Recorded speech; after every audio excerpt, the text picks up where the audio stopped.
And we are live. I still haven't seen comments from other people though, so I don't know what's. Oops. All right. Uncle Richard will be on because I told him about it. He's like, I'll be there. I'm like, I know. I just gave you a whole bunch of tomatoes. Now he'll just make some for the house for him. I said, just make it for fresh and throw it in the fridge. I know we're supposed to talk about salsa, but I found a recipe. I didn't get a chance to tell you this yet. I found a Russian recipe today for canned zucchini salad, and Okay. it's kind of close to a salsa. I'm going to try this, and it makes it a dish I cannot pronounce. Is it pickled or there's just a lot of acid items in there? It is zucchini, tomatoes, bell peppers, garlic, sugar, salt, vegetable oil, and a cup of vinegar. Okay. So it's almost like a chutney. And then they serve it over lentils and rice. The name is Mujadara. Mujadara. I'm sorry if I'm slaughtering that. I'd have to see Russian it in is not on my list. Russian is not on my list of language. I can speak or understand multiple languages. Russian is not on that short list. Looks like Angel's Homestead popped in. Hello. Hey, Angels. I popped in on Magic, but I'm just watching comments. Now, when I turn my phone this way, I can see all the comments in the bottom. But when it's turned this way, like it is tonight, nothing shows up. So that's right. I got my phone going. I'll see you. Oh, Uncle Richard's here. Hi, Uncle Richard.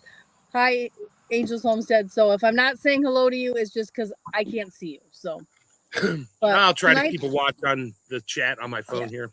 Thank you. Tonight's topic is canning salsa. I went to my grandson's house the other day, watched my two grandsons, they're 14 and 13. And they're like, Nana, I'm all out of salsa. And the 13-year-old goes, there's one jar left in the cupboard. And the 14-year-old was out there. He came back. He goes, I don't know. Is this the good salsa? Because the one you had with the brown things in it, I didn't like that salsa. And I'm like, brown things? Brown things? What are you talking about? And he's like, yeah, it had these little pieces of brown things in it. And I'm like, honey, that was the spaghetti sauce. It had mushrooms in it. So hey, you know what? Cold spaghetti sauce with a nacho chip, probably pretty good. Yeah, apparently it is not as good as my real salsa. Well, so the 14-year-old cracked open the bowl. It was a quart. Cracked it open, poured half in his bowl, half in his brother's bowl, and they ate half a quart of salsa each while I sat there. Yeah, I'm like, oh, can I have a chip? I'll taste it because it's, it was last year's salsa. I've never really had it a whole year later. That chip was so stale. Oh, it was so bad. And they didn't care. They just was like chowing it. And then he ran out of chips and started eating it with a spoon. Yeah. So Angel's asking, you can fermented salsa? Can you ferment salsa? Yes. It's tomatoes. Yes, you can. I have never done that, but you can can it. The problem with canning it is you've just loaded it up with all these probiotic bacteria that are really good for you, and you just killed them by canning it.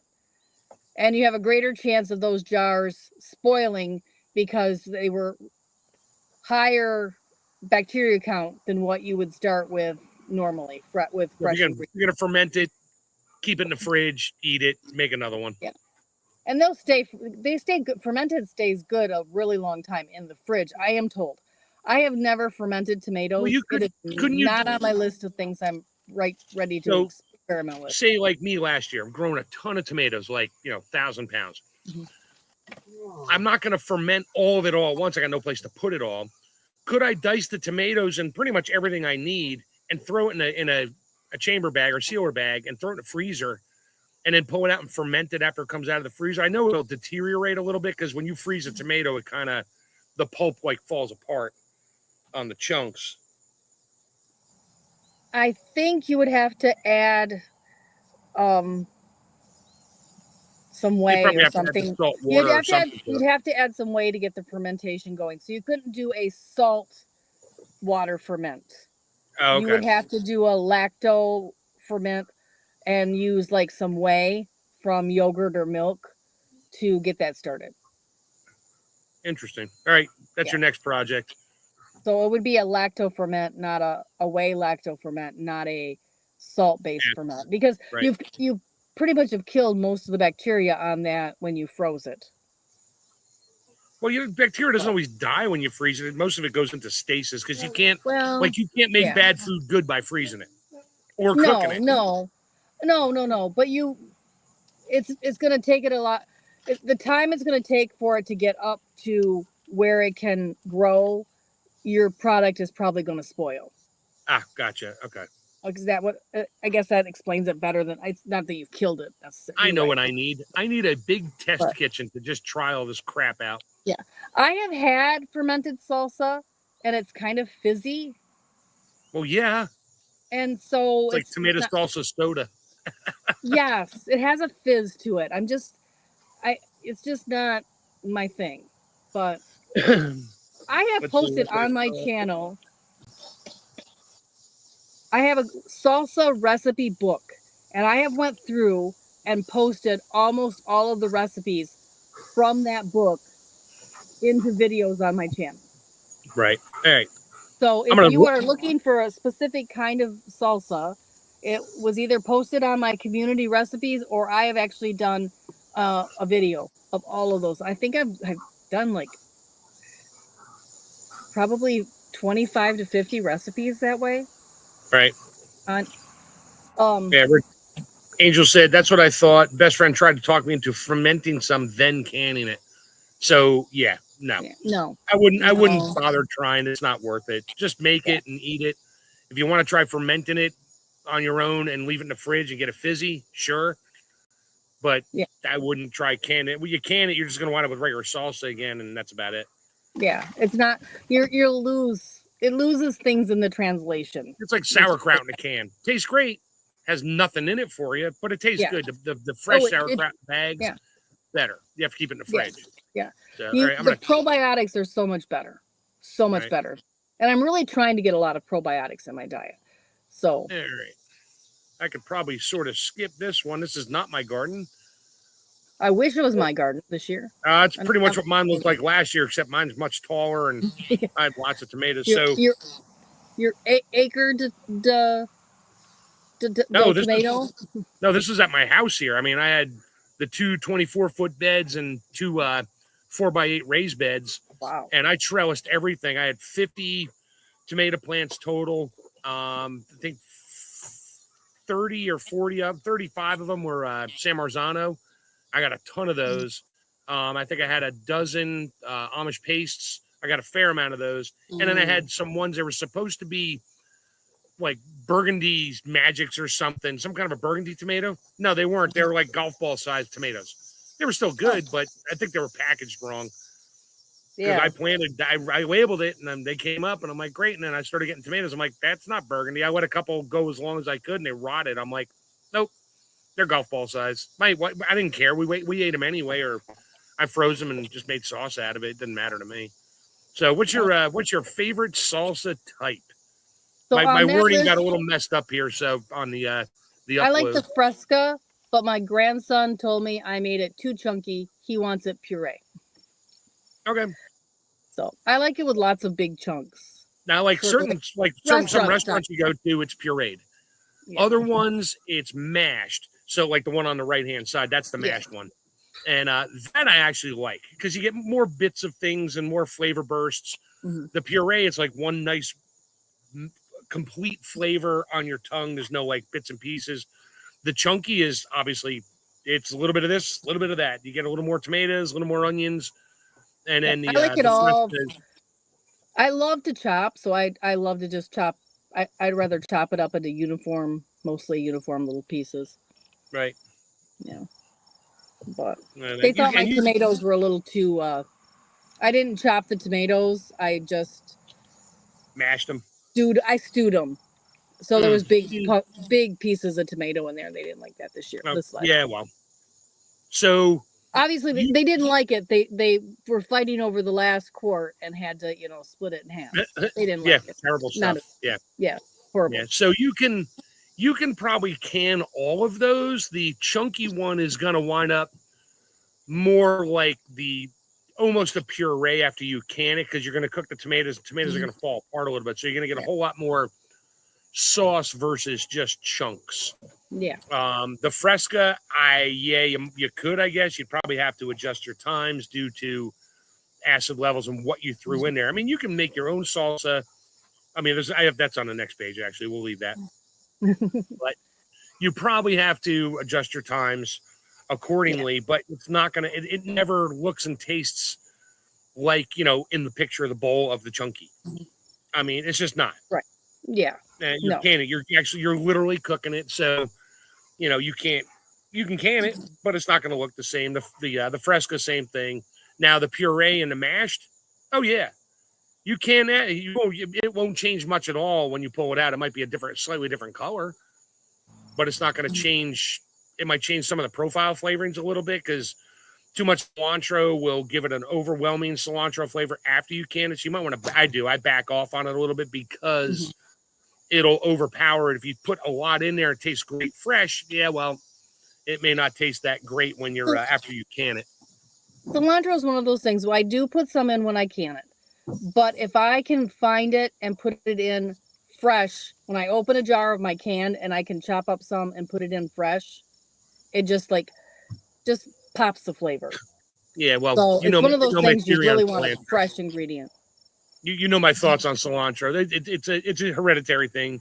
Yeah, either like it or don't. I'll eat it because I understand the profile flavor, and I'll put a tiny bit in my salsa, and I'll know it's there, and it makes it okay. But too much, no, it's like I got a stink bug in my mouth. So it's foul. So if you have the genetic factor where cilantro tastes like stink bug or soap, substitute parsley. Oh yeah, I do that. I put a lot of parsley in my salsa. Yep. I put a lot of parsley in mine anyway, but yeah, you can substitute. I think I put in. Did I put a little? I think I put some fresh oregano in mine last time, just a little bit. Yep. Because I got a whole garden full. I'm like, well, I might as well try to use some of this stuff. I don't think mint would go good. I don't think lemon balm would go good in there. You know how I'm always talking about that. Yeah. No. That's a no. All right. Anyway, let's see. Richard was last. I gave him a bunch of tomatoes yesterday. They came out of. My wife has a garden over at the hospital. It's an organic. They're not allowed to spray. Even the guys that cut the grass stay away from it. They'll cut it. They don't weed. They don't do anything. They're not going to spray anything over there. So everybody's plants are doing really well. And she's got a bunch of tomatoes, and a bunch of people planted stuff and just abandoned ship. So she's been bringing their tomatoes home. I'm like, yeah, with the heat and all that, they're thick-skinned. They didn't split, but they're thick-skinned. Yeah. So I got to chop them in that. Yeah. So, all right, salsa verde. Love it. Can you can it? Yes. Where's the acid? Do you have to add more lemon juice, more acid, something, or because tomatoes you have to add a little bit of citric acid or more lemon juice. I use lemon juice or lime juice. I like lime actually in my salsa. Yeah, you have to add a little bit more acid because they're obviously lower in acid because they're not ripe yet. So you have to make sure you get a salsa verde recipe that is approved, as opposed to just substituting green tomatoes. Yeah, it's not one you want to make up. You want to make a good recipe. If you have a pH meter that's zeroed in with distilled water, you can test it, and you can add just enough acid to get you up whatever the range is, so you can water bath it for 12, 15, 20 minutes, whatever. I have one. I just don't use it, and I don't make salsa verde. So, and then the other one's just garden salsa, which is basically a bunch of chopped raw vegetables thrown in a pot with tomatoes and some Spanish or South American, whatever seasonings you like in there. Yeah, I don't know if you could can that. You'd have to know the pH of everything. So then, if you're going to do the corn and you're going to add all these low acid vegetables, then you're going to go to a PC recipe, and you're just going to pressure can it, and it works out quite well. I pressure canned salsa before when I've added corn and black beans, and you just do the longer time. You're basically making a soup. Yeah. So if you make sure that you have 50% tomatoes, with your low acid and you pressure can it just like you're making soup, so you have half liquid, then you are fine. Oh, I should have put up a bowl of gazpacho. Because you can can gazpacho. I love gazpacho. We had this restaurant chain that's now gone, and they had the best gazpacho. I know you guys are going to laugh at me when I say the name. Las Senoritas. Yep. I know it's not a real Mexican restaurant. But they had the best gazpacho recipe. And so that is one of the first soups I ever taught myself how to make. It was not as good as theirs, but actually, Sandra Volmore just came in. Did you hear me? Oh, hi, Sandra. Hi. No, I didn't. I didn't catch it. In this heat, like it's 95 here. It feels like 100. Wow, yeah, you got to heat it. It's 70, 75 here right now, and I'm loving it. A cold soup like gazpacho, a refrigerated cold soup would be just hit the spot right now. That would be great. It is a hot and spicy tomato soup, and it is Hispanic. It's served cold. And it is served cold. So it's sort of like you're eating very pureed salsa. Yeah. It's literally I think that's literally all it is. All the recipes I ever made after I make it, I'm like, this is the same stuff I use in salsa, except I'm putting it in the blender, pureeing it, and then keeping it in the fridge, and then serving it with some fresh herbs on top and crackers. Yeah. Oh, yeah. Oh, sounds good.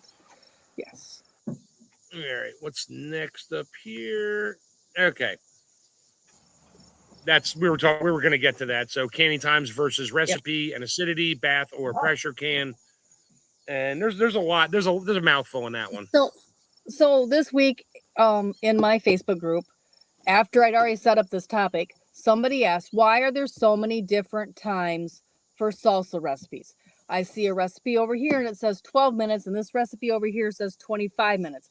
What is the big disparity in time? And the answer to that is the amount of low acid vegetables. So, and the amount of vinegar and lemon or lime juice that you're adding to it. So you need to follow a recipe to the T for those low acid vegetable times. So if it has a lot of low acid vegetables, it's going to hit the 25-minute scale for a pint, as opposed to it's mostly tomatoes. It's going to hit the 12-minute mark. So you have to really follow the recipe, which comes to the topic of tonight. Can I change the recipe around? Well, yeah, but then you need to maybe pressure can it. I mean, like corn salsa or corn relish. That recipe is different than a corn relish versus a salsa with corn, because the corn relish is always going to have a lot of vinegar in it. Yes, and it's gonna have mostly vinegar and no water in it. Right. It's gonna be like a 3-to-1 vinegar to water in that recipe, and that's what makes it safe to water bath.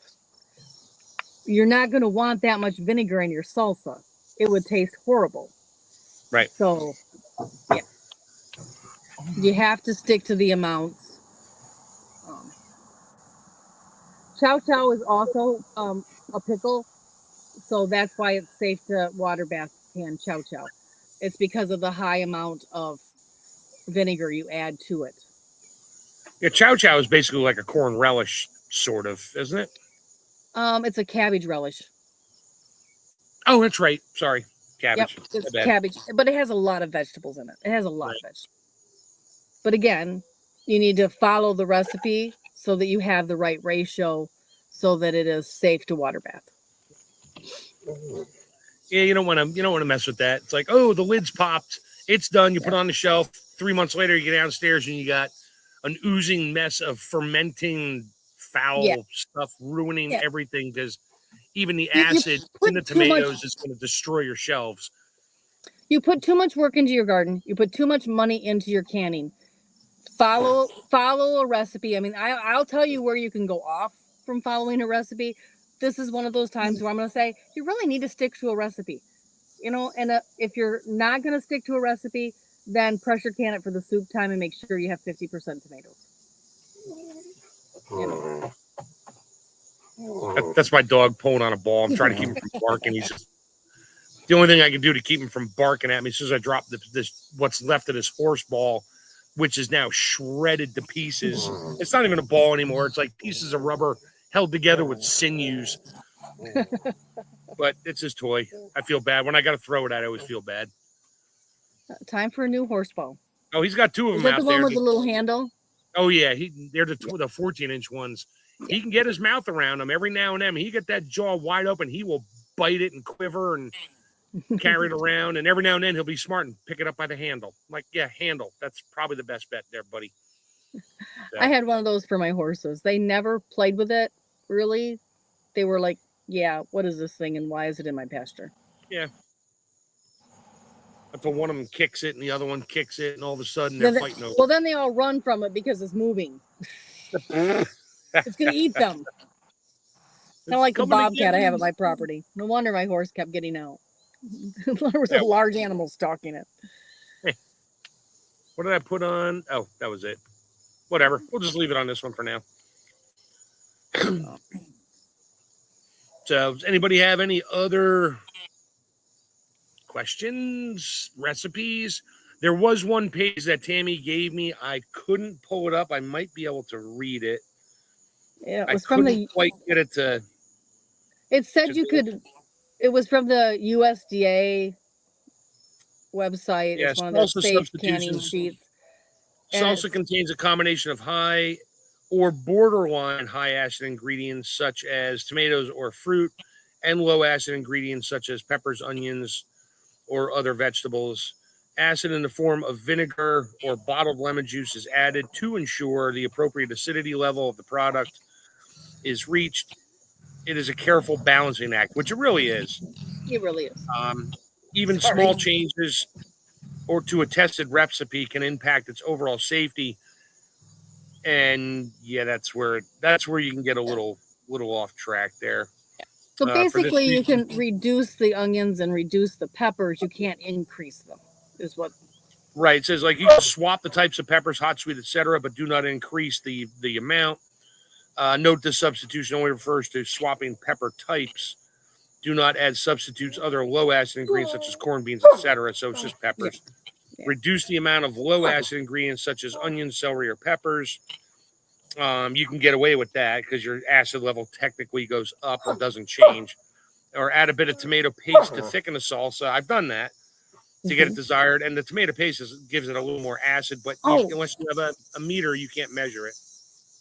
And if you want to cut the bite to the acid, you can add a little sugar because sugar is also an acid.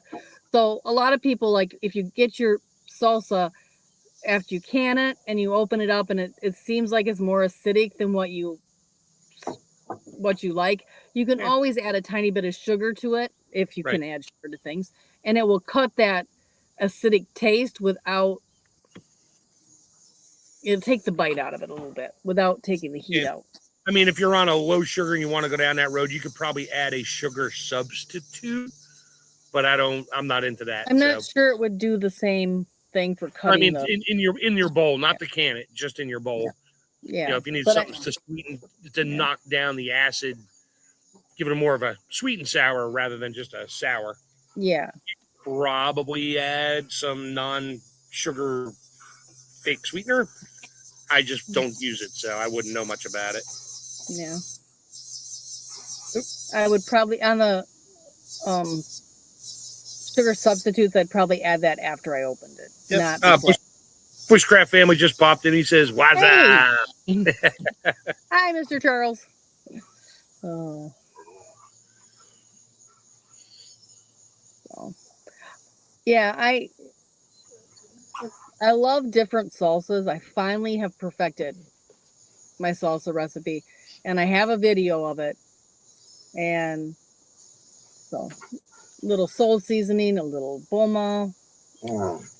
I mean, you can modify if you're making your salsa fresh, and you want to you can do a blend of like a salsa verde and regular salsa. You can use some green tomatoes. You may want to mash them up a little bit. They're kind of tart, but you can even use tomatoes that are almost ripened or partially ripened. So now they're a little bit orangish color with the mix.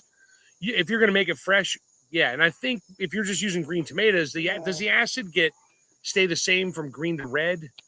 on tomatoes, or does it get stronger when they're red? I think it's stronger when they're red. I think you have to have more. I think I'd have to look at my salsa verde recipe, but I think I add more lemon juice to my salsa verde. Okay. I mean, you could do that. Just got to be able to test it. Or I say lemon. The recipe calls for lemon. I add lime. Yeah, lime is so much better than lemon juice in salsa. So you can unless you're Howie and you have your own lemon trees, in which case, yeah, use your own lemons. You can exchange lemon for lime. You just have to make sure that they have the same acidity.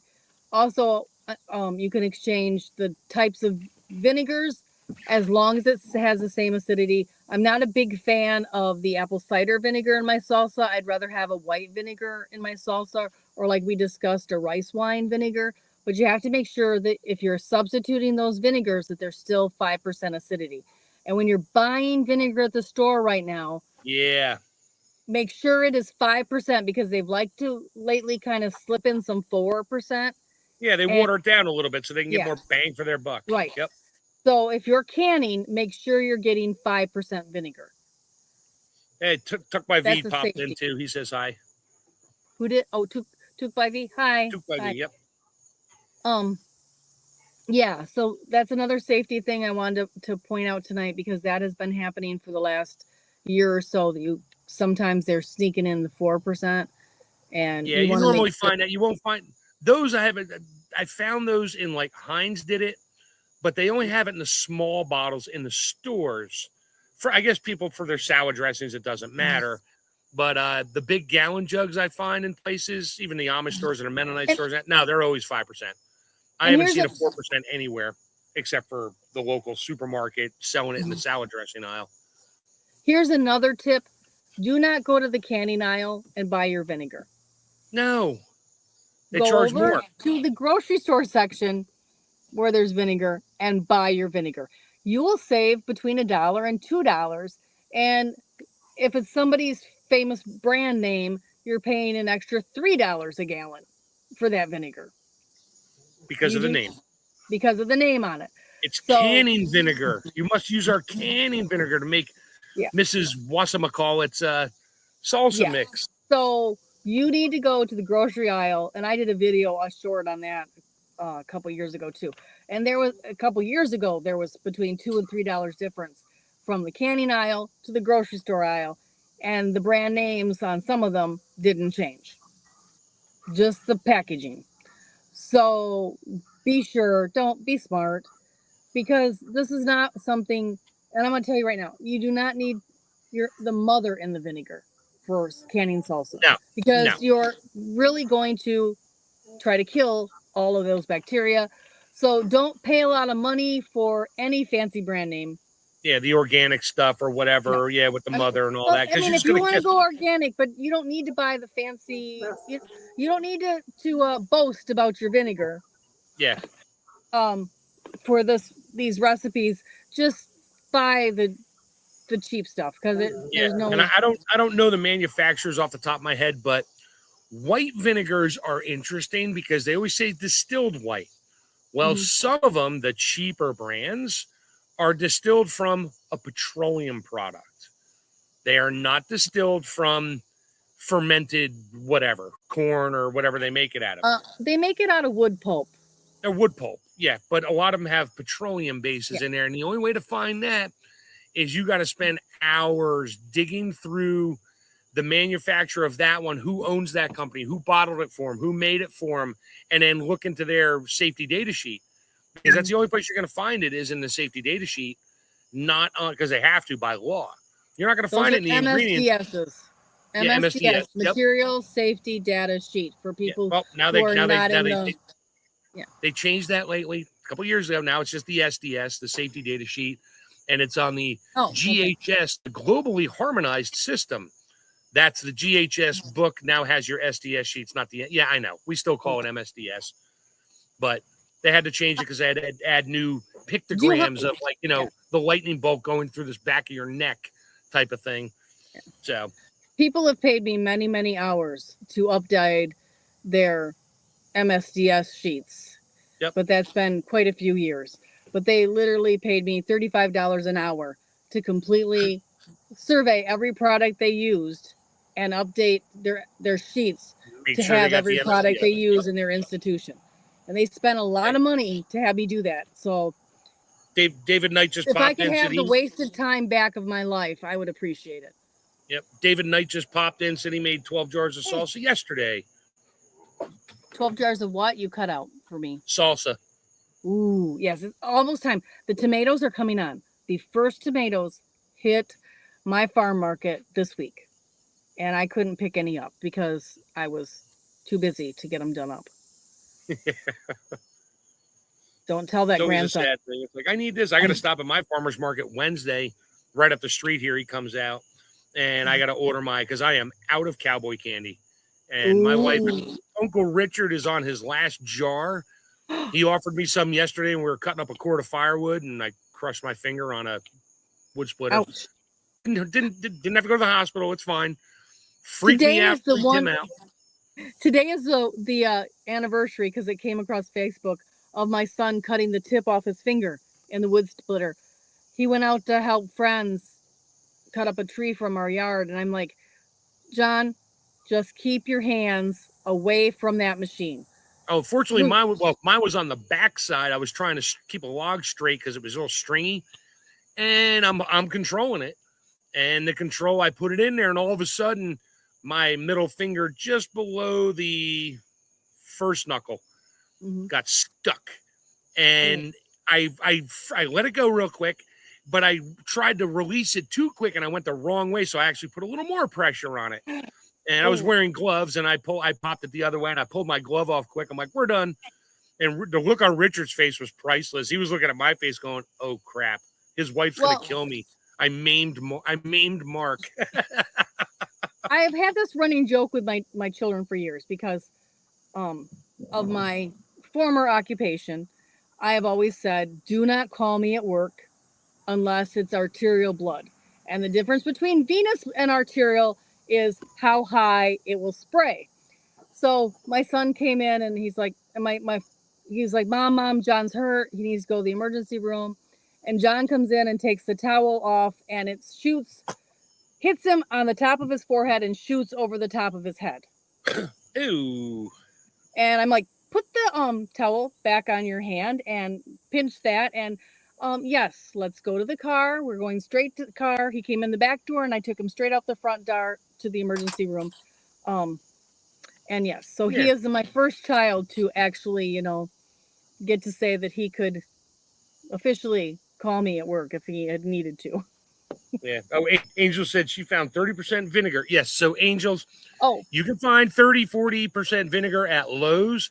It is not for human consumption. It's for killing weeds. Works great.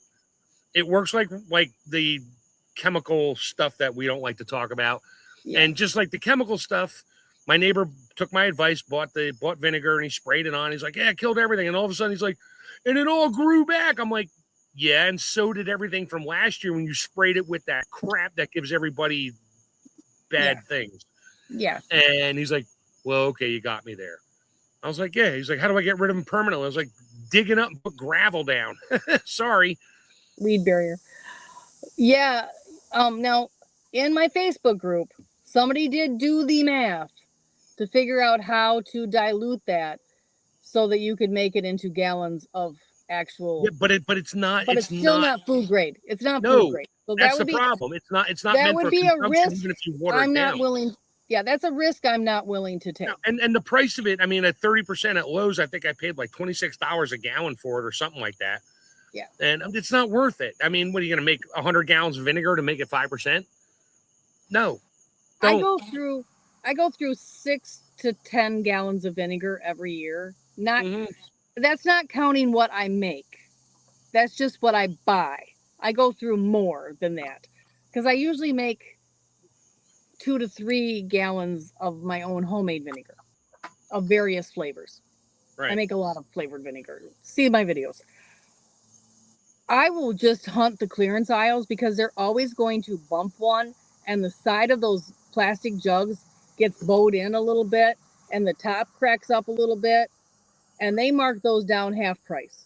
So I just hunt the. You just got bubbles on your screen. I don't know what you did. Usually you get the thumbs up. This time you got bubbles. I don't know what hand motion caused you to get bubbles. I don't know. I talk with my hands. I've always... Hello, bubbles. We were doing family history and we went to Canada and we met a lady with our surname who looked exactly like my aunt.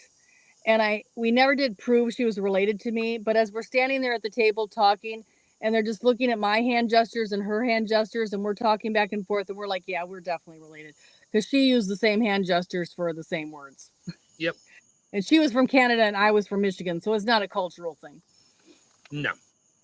I know I'm related I'm related to most of Newfoundland, so that's about it. I am related to just about everybody in Nova Scotia, including the author of Anne of Green Gables. She was my fifth cousin. Nice. Yes. Cool. So Angel said, I laughed when my friend showed it to me when I was picking up a load of lumber for my renovation. I told her you never buy vinegar for cooking that load. No. You can use that stuff to like knock down. I don't know if it kills it, but you can knock down mold if you get like mold on wood. Cleaning. It's great for cleaning. If you want to be borax. Yeah. Yeah. But if you want to, like literally sterilize sanitize. Sanitize. I caught you. You caught yourself. You did. I did. Sanitize a work surface. That would be great for that. Or like you said, killing mold or treating the weeds in your garden. That's great, but not so much for human consumption. I prefer to buy I really like to buy my vinegar in bulk at the Amish store. I think the only edible thing I ever bought at Lowe's was a bottle of water and a Kit Kat bar. Yeah. In the checkout aisle. Now, when I was a kid, we only used vinegar that we made at home. My mom made all her own apple cider vinegar and would occasionally buy white vinegar for things. Cucumber salad, my dad liked white vinegar, not apple cider vinegar. So we would buy small amounts of white vinegar, but for just about everything, we would make it. My aunt had great big oak barrels in her basement, and we would make vinegar, and then we just go to my aunt's and get vinegar. How'd she make vinegar? You just put the apples in there, let them ferment, and scrape the suds off or whatever, and strain it out. I have never made vinegar on purpose. I think I made it accidentally once, and I was like, I ain't eating this. I don't even know what happened to it. I dumped it out. I think it was a gallon of apple cider that turned to vinegar. So I picked up a ton of apples that were just ground apples, and I threw them in an open barrel next to my horse pasture, and then when I come out, I'd throw the horse's apples. Well, it rained and it rained and it rained, and I wasn't really using them. I'm like, oh, they're, okay. And didn't think about it. Came back just a week or so later to that barrel. I'm feeding my horses, but I came back a week later to that barrel. I was going to, clean it out. And it was open to the air, and it had already made vinegar. You could smell it. It does not take any skill. Let me say that again. It takes absolutely no skill to make vinegar. Like, if you could boil water, you could make vinegar. You don't even have to be able to boil water to make vinegar. You just put water on apple peelings and cores and let it sit and rot, and then you have vinegar. Like, no skill. Sorry, Tuck. I know. Tuck just said, I miss Kit Kats.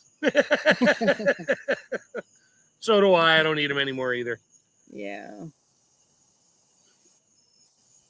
I haven't had chocolate in 3 weeks. So do you have recipes somewhere, like your recipes, good recipes for different salsas and that? I did a little bit. Facebook page? I have I guess you could get them on the Facebook page. I do have one of the Relishing Life One Jar at a Time cookbook. Has a lot of my salsa recipes in it. I had a cookbook that was just salsa recipes, and I went through and did the style videos where I show the ingredients and the amounts, and they're mostly animated with my voice. So when I was sick during COVID and couldn't do a lot of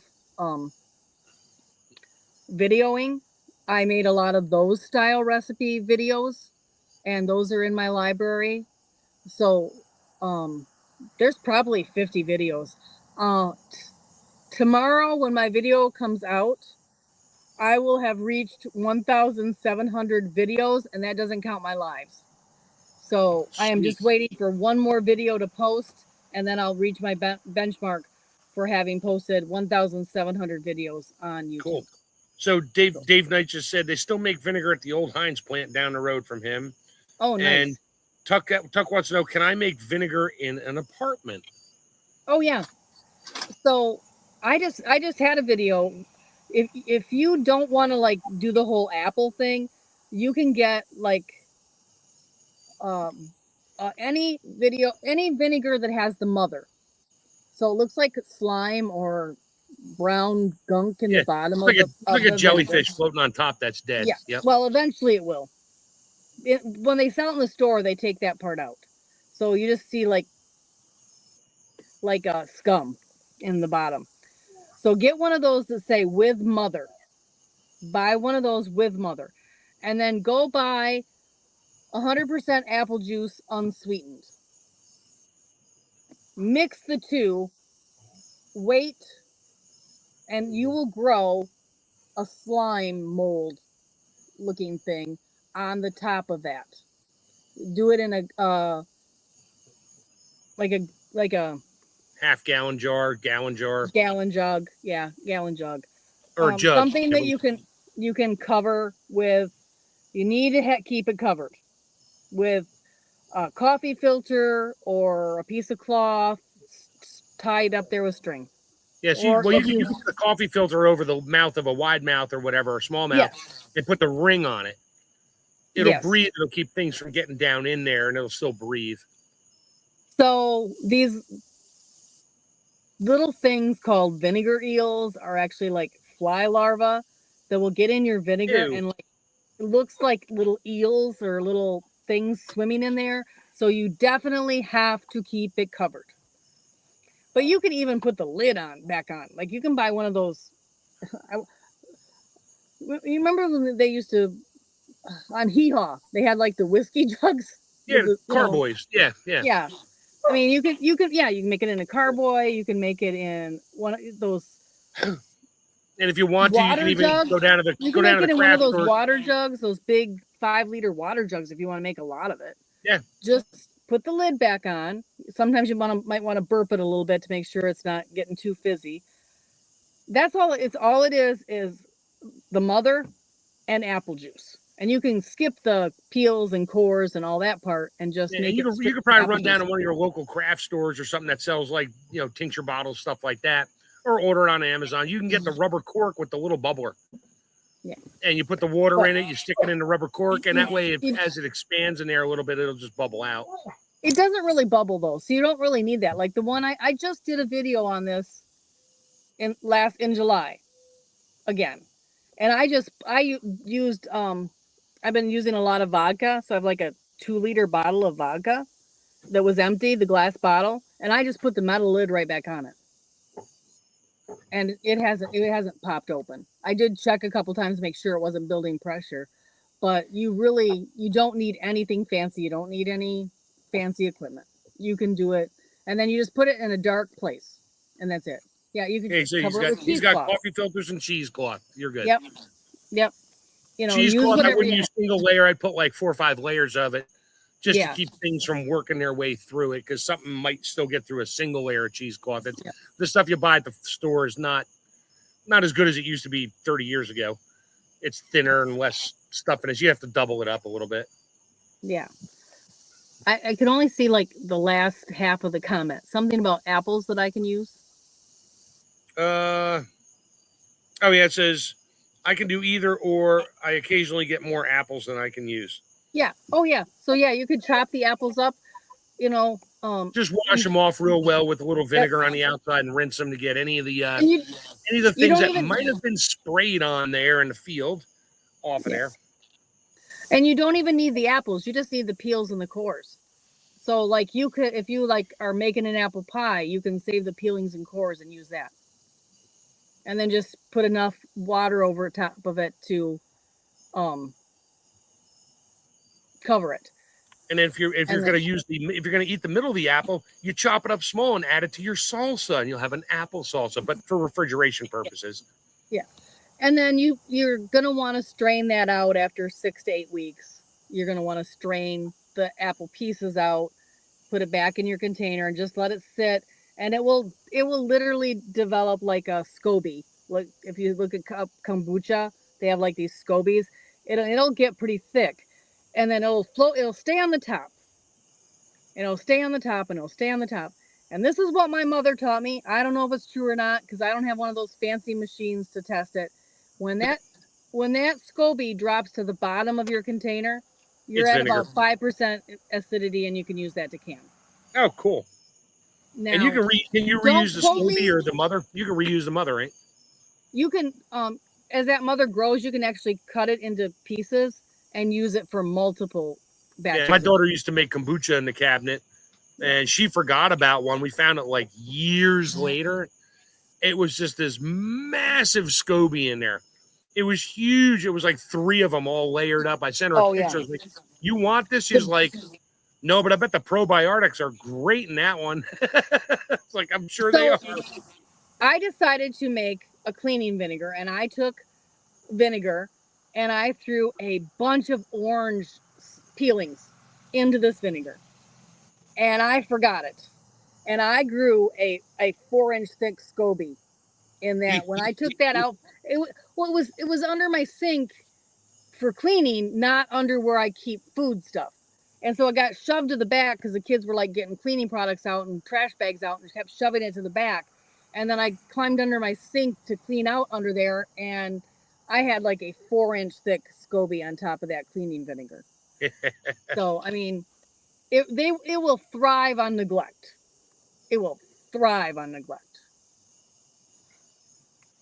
Yeah, Tuck says, dark place is easy. My condo is short on windows, and he made kombucha years ago. Yeah, so it's just like making kombucha, only easier because you don't have to feed it. Like literally, you just let it do its thing, and yeah, no sugar, no making tea. So if I just take all my apple cores and peels after I make sauce or whatever, and pack it into a jar, do I add any water to it? Yeah, just enough water to cover, and then a splash. Okay, and then just cover it, and then forget about it. Anything that you can, like, I always like use the vinegar. I don't shake it up. I use the vinegar off the top, and then I save that the dregs of the bottom of that vinegar with the mother. That's what I pour in on top of my apple water and peels and stuff to make a starter for the next batch. Yeah. Sort of like sourdough bread starter. You just keep feeding it and you keep using it. Yeah. I mean, they're all basically in the same family. They're all an enzyme bacteria or whatever, a good bacteria that just keep growing. It's a good bacteria, and it's probably got a lot of yeast in there too, they say. Mm-hmm. So it's like a symbiote. But yeah, it's very much of the same thing as very much like SCOBY for kombucha.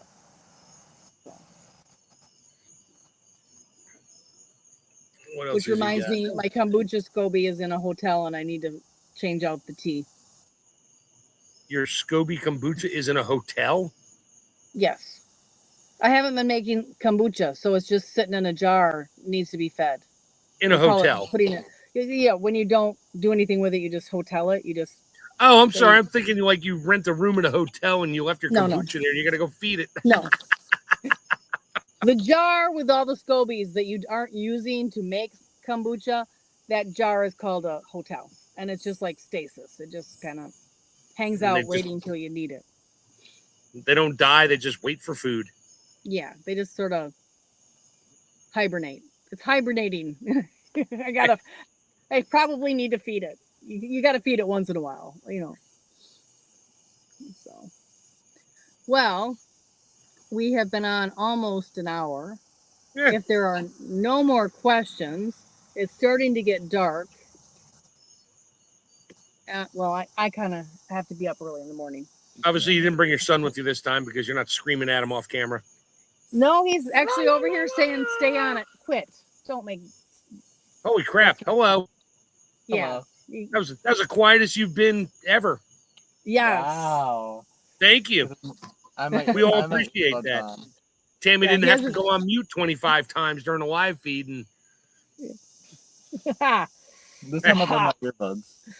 Yeah, he brought his earbuds, so he's just sitting over there. His signal is good here too, so he's like, "I'm going." Like, well, all right, but you can't talk. Okie dokie.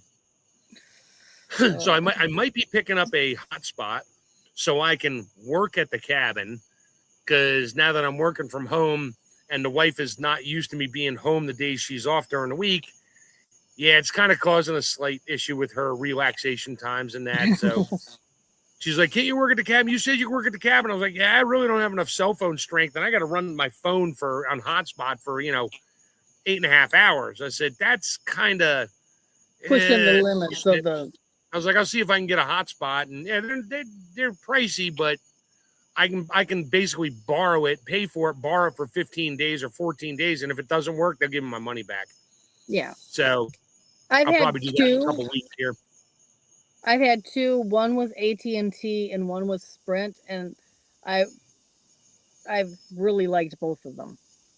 Yeah, it depends on the signal you get where you're at, and at the cabin, I'll get like 2-3 bars of LTE on my phone, maybe 2 bars of 5G if depending on where I'm sitting, and then my big iPad has a chip in it, but it's an older iPad. That thing barely gets a bar or 2 of LTE because the antenna's crap in it. But with this, I mean, if I can get 3 bars of 5G on that thing and sit it up high on a shelf in the cabin, yeah, I can work out there whenever I want.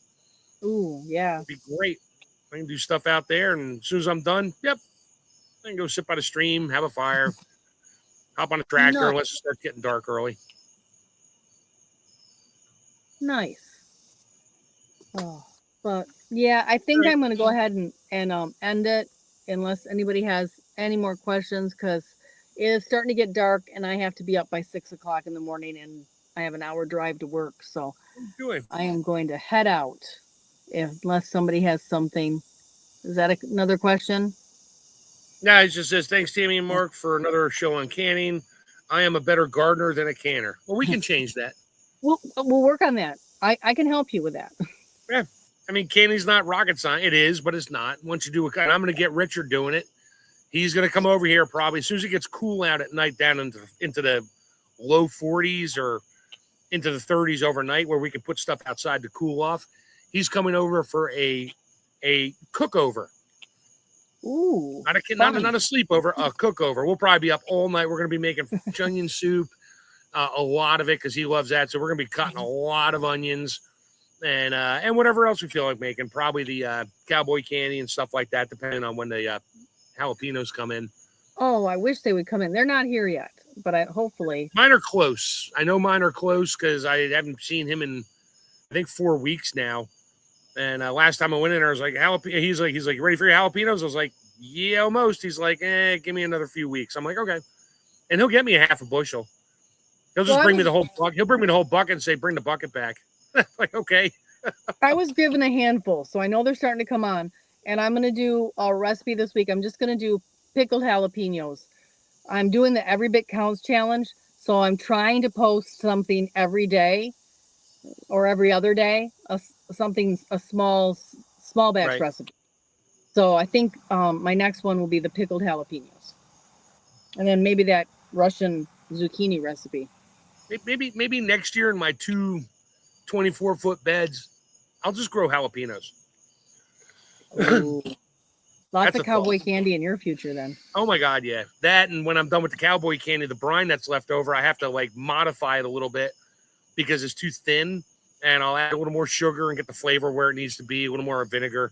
Mm-hmm. And then I'll do cowboy candy red onions. Ooh. Slice them up. I did that for a friend of mine's daughter, and she about cried. They went through 8 jars in like 2 weeks. Oh yeah. She's like, "Uncle Mark, you need to make more." I'm like, "Okay," and that was 2 years ago, so I'm way overdue. Plus, I promised them a whole bunch of stuff for their wedding that I never got to them, but I'll get it. Oh, it's time then. Yeah, I'll probably get a whole bushel of jalapenos and just drive up there and drop them off for them. All right. Well, I got to get out of this little narrow driveway before it gets too dark here. So I'm going to let y'all go. All right. See you next week. Same Have a good time. Bye. night.